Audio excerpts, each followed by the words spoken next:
Lalu bagaimana apabila terjadi peningkatan kadar kolesterol di dalam tubuh?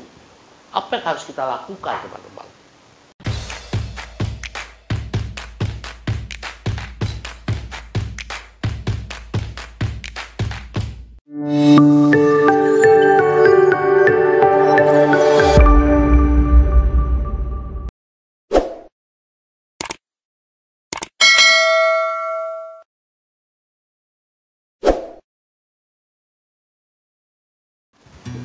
Salam sehat.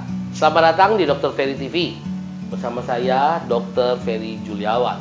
Di channel ini teman-teman bisa memperoleh informasi kesehatan, kedokteran, makan sehat, jalan-jalan, dan lain-lain, teman-teman. Yang penting informasi tersebut berisi dengan unsur-unsur kesehatan, teman-teman. Di channel ini akan memberikan informasi mengenai kesehatan dengan berbagai macam cara, sehingga teman-teman yang menonton channel ini akan merasa lebih sehat dan lebih cerdas, teman-teman. Jangan kemana-mana ya, saya akan kembali setelah teman-teman mensubscribe channel ini. Terima kasih.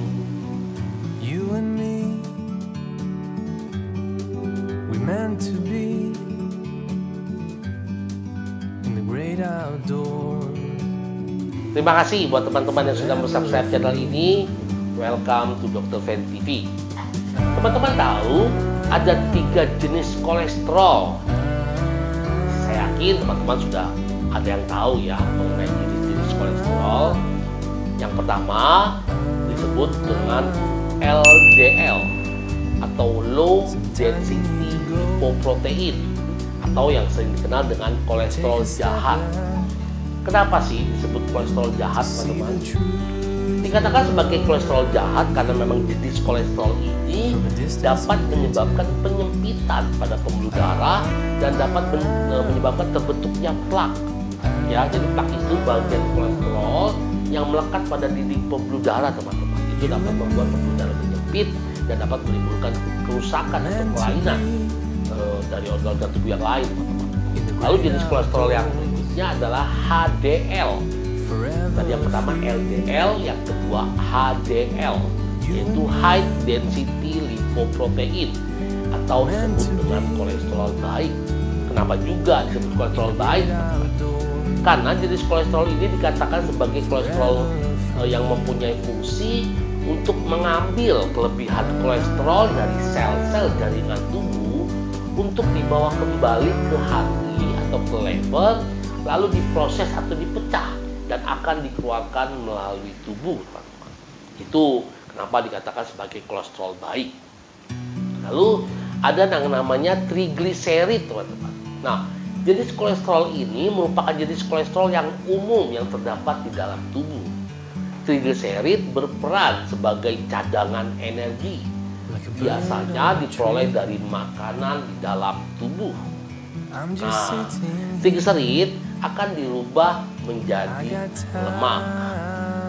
Jenis kolesterol LDL dan trigliserid harus dalam keadaan yang normal, teman-teman. Jadi, 2 jenis kolesterol tersebut tidak boleh tinggi, karena kalau terjadi peningkatan dari kedua jenis kolesterol tersebut, kedua jenis kolesterol tersebut yaitu LDL dan trigliserid, bisa meningkatkan resiko penyakit jantung dan stroke. Jadi ingat, ada LDL, ada HDL, dan ada trigliserid. LDL kolesterol jahat ya, teman-teman. HDL kolesterol baik, dan trigliserid kolesterol umum pada yang umumnya.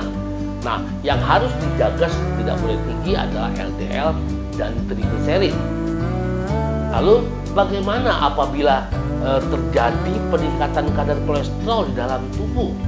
Apa yang harus kita lakukan, teman-teman?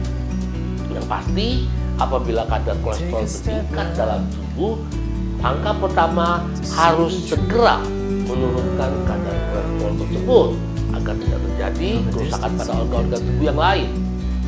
Nah, selain menggunakan obat-obatan yang direkomendasikan oleh dokter pastinya, teman-teman, ada beberapa cara yang dapat teman-teman lakukan untuk menurunkan kadar kolesterol. Ya, selain obat-obatan dari dokter, ternyata ada berbagai macam cara yang bisa teman-teman lakukan secara mandiri atau secara pribadi. Teman-teman bisa menurunkan kadar kolesterol dalam darah. Yang pertama yaitu dengan olahraga atau aktif bergerak, teman-teman. Ini biasanya agak sulit, teman-teman ya, karena kita olahraga harus bangun pagi, jangan kita bekerja sampai malam, itu agak sulit. Tapi teman-teman harus berusaha. Dengan melakukan olahraga secara rutin dapat memberikan hasil yang positif, teman-teman. Maaf, teman-teman. Karena dengan olahraga yang rutin dapat menurunkan kadar kolesterol. Olahraga akan menyebabkan terjadinya pembakaran kalori di dalam tubuh. Hal tersebutlah yang dapat menyebabkan terjadinya penurunan kadar kolesterol, teman-teman. Nah, kadar kolesterol selain dengan olahraga juga harus diimbangi dengan pola makan yang sehat, gaya hidup yang sehat, teman-teman. Akan jadi hasilnya akan lebih maksimal. Nah, jenis olahraga apa saja sih yang saya bisa lakukan untuk menurunkan kadar kolesterol? Yang saya sarankan adalah bersepeda, berenang, atau jogging. Itu yang saya referensikan, teman-teman. Lalu cara kedua untuk menurunkan kadar kolesterol adalah memperbanyak makan ikan, teman-teman. Negara kita negara laut, kelautan, perairan, teman-teman, kepulauan, jadi banyak laut. Jenis ikan yang direkomendasikan untuk dikonsumsi adalah ikan salmon, sarden, dan makarel. Nah, ikan tersebut tinggi akan kandungan omega 3. Nah, dosis yang disarankan dalam mengkonsumsi omega 3 adalah sebanyak 2-5 gram per hari. Jadi bagi teman-teman yang memiliki riwayat alergi terhadap ikan, sebaiknya dihindari. Tapi buat teman-teman yang tidak mempunyai alergi ikan, konsumsi ikan tersebut, salmon, makarel, itu sangat bagus sekali untuk menurunkan kadar kolesterol. Lalu yang angka berikutnya dalam menurunkan kolesterol adalah memperbanyak makan buah dan sayur, teman-teman. Sayur dan buah-buahan mengandung zat antioksidan seperti polifenol. Polifenol adalah suatu senyawa alami yang terdapat dalam sayur dan buah-buahan. Polifenol dalam sayuran dan buah-buahan mempunyai peranan penting dalam menurunkan kadar kolesterol, teman-teman. Jadi, perbanyak makan sayur dan perbanyak makan buah karena mempunyai fungsi yang baik untuk membantu ikut menurunkan kadar kolesterol dalam darah. Lalu, langkah berikutnya, lakukan diet rendah lemak. Kurangi konsumsi daging sapi, daging kambing, dan daging yang diawetkan atau frozen, teman-teman. Seperti sosis, itu harus dihindari, teman-teman. Lalu dengan melakukan diet rendah lemak, maka dalam waktu beberapa bulan kadar kolesterol darah dipastikan akan menurun secara signifikan, teman-teman. Lalu langkah berikutnya, perbanyak konsumsi serat. Jenis makanan yang banyak mengandung serat antara lain bayam hijau maupun bayam merah. Lalu brokoli ya, teman-teman, kacang panjang, wortel, selada, lobak, dan bengkuang. Itu adalah jenis sayuran yang mengandung serat yang tinggi, teman-teman. Lalu salah satu fungsi serat adalah dapat membersihkan kelebihan lemak atau mengikat lemak serta mengeluarkannya dari dalam tubuh.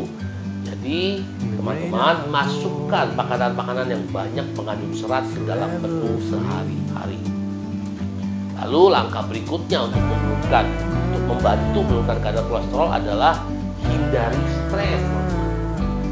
Ini yang teman-teman harus perhatikan, karena stres ini sesuatu yang tidak dipedulikan, tapi sebenarnya ini kita stres, tapi kita tidak merasa kita stres. Itu juga salah satu yang dapat memicu timbulnya berbagai macam penyakit, teman-teman. Bila teman-teman dalam keadaan stres, maka akan terjadi pelepasan hormon adrenalin dan kortisol. Kedua jenis hormon tersebut dapat merangsang organ hati untuk memproduksi kolesterol. Jadi apabila teman-teman terus berada dalam keadaan stres, dapat meningkatkan kadar kolesterol dalam darah. Jadi jangan stres ya teman-teman. Demikian informasi yang bisa saya sampaikan pada kesempatan kali ini. Saya berharap informasi yang sederhana dan dengan ini dapat memberikan manfaat yang luar biasa buat teman-teman semua. Jika teman-teman menyukai video ini, jangan lupa berikan tanda like teman-teman sebanyak-banyaknya. Lalu bantu saya kembangkan channel ini dengan menekan tombol subscribe. Sehingga teman-teman boleh bergabung di komunitas untuk sharing, request, dan bertanya. Saya akan berusaha memberikan jawaban yang terbaik buat teman-teman semua. Nyalakan lonceng notifikasi sehingga teman-teman tidak akan terlambat mendapatkan informasi terbaru mengenai kesehatan dan lain-lain teman-teman. Lalu setelah tonton, share sebanyak-banyaknya sehingga teman-teman kita dapat memperoleh informasi yang baik melalui channel ini teman-teman. Makasih ya teman-teman, tetap setia tonton terus Dr. Ferry TV, karena di channel ini teman-teman bisa memperoleh banyak informasi mengenai kesehatan, kedokteran, dan makan sehat serta jalan-jalan. Sehingga teman-teman yang menonton channel ini, teman-teman akan merasa lebih sehat dan lebih cerdas. Tetap semangat, salam sehat.